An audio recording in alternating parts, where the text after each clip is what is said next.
Puji Tuhan, kemurahan Tuhan besar bagi kehidupan kita. Patutlah kita mengucap syukur, berterima kasih untuk kebaikan dan kemurahan Tuhan. Mari kita tundukkan kepala kita berdoa. Terima kasih Tuhan untuk kebaikan-Mu, anugerah dan kasih setiamu bagi kami. Kami ada hari ini oleh karena kemurahan Tuhan. Pimpin hidup kami di sepanjang hari ini ya Tuhan. Dan sebelum kami melangkah, kembali kami akan dikuatkan dengan kebenaran firman-Mu. Tuhan tolong untuk kami dapat menjalani hidup kami bersama dengan Tuhan dalam kekuatan dan pimpinan firman Tuhan dalam setiap langkah hidup kami. Terpujilah akan nama-Mu, dalam nama Tuhan kami Yesus Kristus kami berdoa. Haleluya, amin. Puji Tuhan.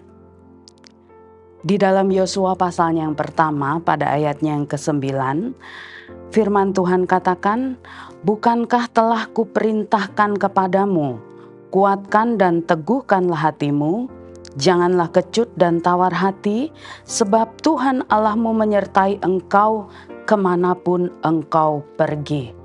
Be strong, itulah tema yang akan saya bawakan pada saat ini. Bukan hanya sekedar perintah yang ditujukan kepada seorang hamba Tuhan di dalam Yosua pasalnya yang pertama pada ayatnya yang pertama dan sampai ayatnya yang kedua. Setelah kepemimpinan dari Musa, Yosua lah yang ditunjuk untuk memimpin bangsa Israel. Tetapi kalau kita melihat pada ayat yang sudah kita baca bersama tadi, Bapak Ibu Saudara, itu bukan hanya sekedar perintah untuk bertahan dan menjadi kuat, tetapi juga perintah untuk perbaikan dalam seluruh aspek kehidupan kita.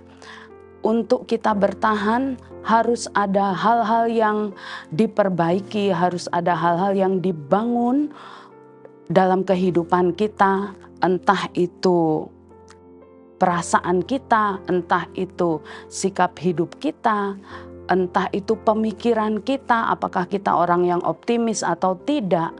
Kalau segala sesuatu itu tidak dipersiapkan dalam kehidupan kita, maka kita tidak mampu untuk bertahan menghadapi kehidupan kita.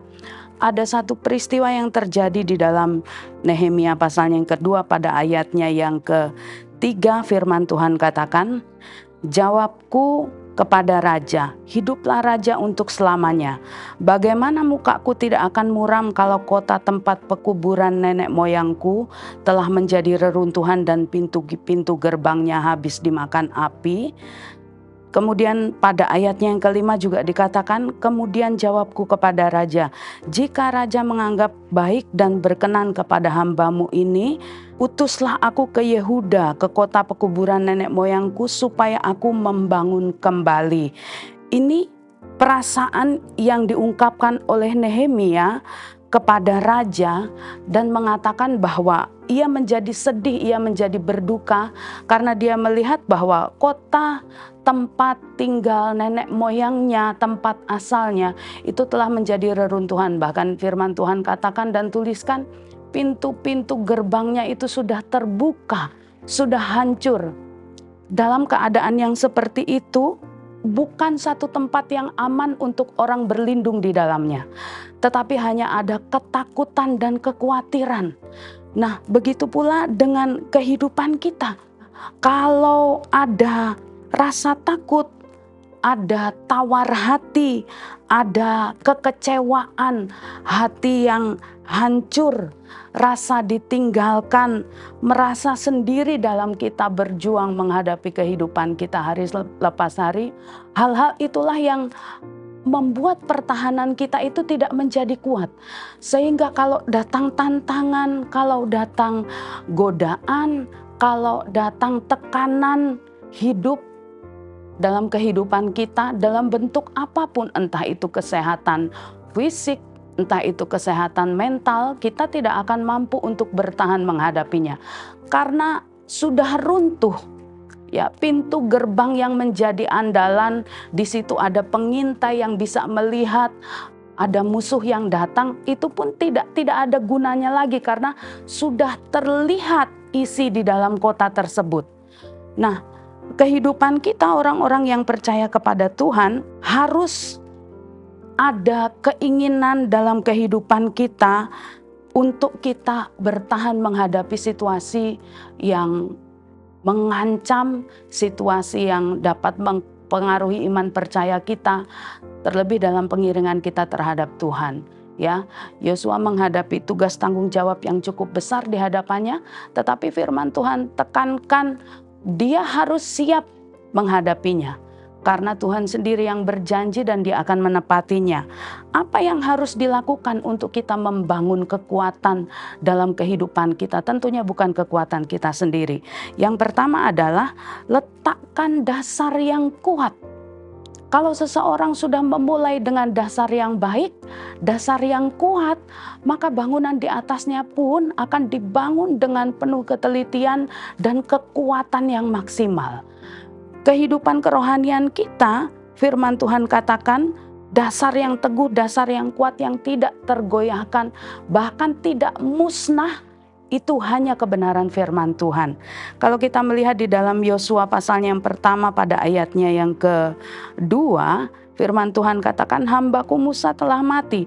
Sebab itu bersiaplah sekarang, seberangilah sungai Yordan ini engkau dan seluruh bangsa ini menuju negeri yang akan kuberikan kepada orang Israel. Setiap tempat yang akan diinjak oleh telapak kakimu, kuberikan kepadamu seperti yang telah kujanjikan kepada Musa. Dari padang gurun dan gunung Libanon yang sebelah sana itu sampai ke sungai besar, yakni sungai Efrat, seluruh tanah orang Het, sampai ke laut besar dan sebelah matahari terbenam, semuanya itu akan menjadi daerahmu. Ini janji Tuhan yang Dia berikan kepada Yosua. Lalu pada ayatnya yang kelima, seorang pun tidak akan dapat bertahan menghadapi engkau seumur hidupmu. Dasar yang kuat sudah dimiliki. Janji Tuhan yang tidak pernah berubah itu sudah dimiliki dalam kehidupannya. Ini menjadi kekuatan yang sangat besar dalam kehidupan kerohanian kita kalau kita meletakkannya dengan benar pada hidup kita. Sehingga tantangan sebesar apapun dan seberat apapun, kita tahu kalau Tuhan sudah berjanji, Dia yang akan menepati dalam kehidupan kita. Haleluya, Dia yang akan menepatinya.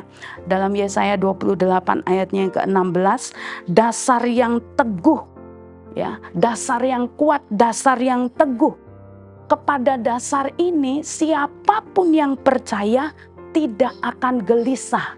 Artinya tidak ada ketakutan dalam kehidupannya. Itu yang pertama. Lalu yang kedua, mulailah memperbaiki, mulailah membangun, mulailah menguatkan kerohanian kita, kepercayaan kita kepada Tuhan. Dalam Yosua pasal yang pertama ayat yang ke-7, di situ dikatakan, bertindaklah hati-hati dan jangan menyimpang. Pada ayat yang ke-9 juga dikatakan, jangan kecut, jangan tawar hati, percaya saja kepada Tuhan. Janjinya akan digenapi dalam kehidupan kita. Di dalam Ibrani juga dikatakan bahwa aku sekali-kali tidak akan meninggalkan engkau. Aku sekali-kali tidak akan meninggalkan, membiarkan engkau. Ketika Tuhan menyertai kehidupan kita, bukan Dia hanya memperhatikan apa yang terjadi kepada kita, tetapi Dia jaminkan kekuatan itu dalam hidup kita dengan segala sesuatu yang kita hadapi. Bukan kita yang menghadapinya seorang diri, tetapi kita bersama dengan Tuhan selalu dalam kehidupan kita. Puji Tuhan, biarlah kita terus kuat, setia dalam kita iring Tuhan. Apapun yang terjadi, Tuhan tidak pernah melupakan janjinya dalam kebenaran firman Tuhan pada kita semua. Terpujilah nama Tuhan. Terima kasih Tuhan untuk kebenaran firman-Mu. Tuhan tolong kami untuk kami pandang Engkau apapun yang terjadi dalam kehidupan kami. Banyak masalah mungkin, banyak tantangan yang kami hadapi, tetapi kami percaya kepada Allah yang hidup, Allah yang kekuatannya luar biasa bagi kami. Terpujilah akan nama-Mu, pimpin kami supaya kami berjalan sesuai dengan kehendak-Mu ya Tuhan. Dalam nama Tuhan kami Yesus Kristus kami berdoa mengucap syukur. Haleluya. Amin. Puji Tuhan. Bersama Yesus aku kuat.